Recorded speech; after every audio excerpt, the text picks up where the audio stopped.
ನಮಸ್ಕಾರ ನೆಕ್ಸ್ಟ್ ನ್ಯೂಸ್ಗೆ ಸ್ವಾಗತ ನಾನು ಪ್ರೀತಿಕಾ ಬಂಗೇರ ಪ್ರಜ್ವಲ್ ರೇವಣ್ಣ ಅಶ್ಲೀಲ ಪೆನ್ಡ್ರೈವ್ ಪ್ರಕರಣಕ್ಕೆ ಸಂಬಂಧಿಸಿದಂತೆ ಕೊನೆಗೂ ಪ್ರಧಾನಿ ನರೇಂದ್ರ ಮೋದಿ ಅವರು ಮಾತನಾಡಿದ್ದಾರೆ ಪ್ರಧಾನಿ ಅವರು ಮೊದಲ ಬಾರಿಗೆ ಮೌನವನ್ನ ಮುರಿದಿದ್ದಾರೆ ಪ್ರಜ್ವಲ್ ರೇವಣ್ಣ ವಿಚಾರವನ್ನ ಸಹಿಸಿಕೊಳ್ಳುವ ಪ್ರಶ್ನೆ ಇಲ್ಲ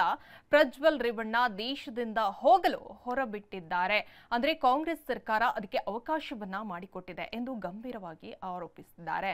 ಸಾವಿರಾರು ವಿಡಿಯೋಗಳು ಇರುವುದು ಜೆಡಿಎಸ್ ಕಾಂಗ್ರೆಸ್ ಜೊತೆ ಮೈತ್ರಿ ಮಾಡಿಕೊಂಡಿರುವ ಸಮಯದ್ದು ಎಂದು ಹೇಳಿದ್ದಾರೆ ಈ ವಿಡಿಯೋಗಳನ್ನು ಅವರು ಅಧಿಕಾರದಲ್ಲಿದ್ದಾಗ ಸಂಗ್ರಹಿಸಲಾಗಿತ್ತು ಮತ್ತು ಒಕ್ಕಲಿಗರು ತಮ್ಮ ಮತ ಚಲಾಯಿಸಿದ ನಂತರ ಅವರು ಅದನ್ನು ಚುನಾವಣಾ ಸಮಯದಲ್ಲಿ ಬಿಡುಗಡೆ ಮಾಡಿದ್ದಾರೆ ಎಂದು ಕಾಂಗ್ರೆಸ್ ವಿರುದ್ಧ ಆರೋಪಿಸಿದರು ರಾಜ್ಯ ಸರ್ಕಾರದ ವಿರುದ್ಧ ಆರೋಪ ಮಾಡಿದಂತಹ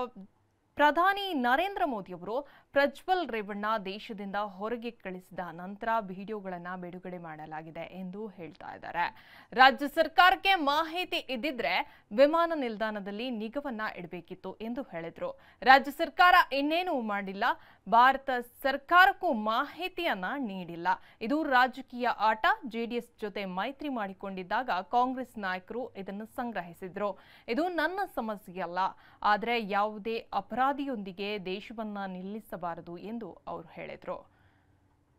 ಹೆಚ್ಚಿನ ಅಪ್ಡೇಟ್ಗಾಗಿ ನೋಡ್ತಾ ಇರಿ ನೆಕ್ಸ್ಟ್ ನ್ಯೂಸ್ ಕನ್ನಡ ವಂದನೆಗಳು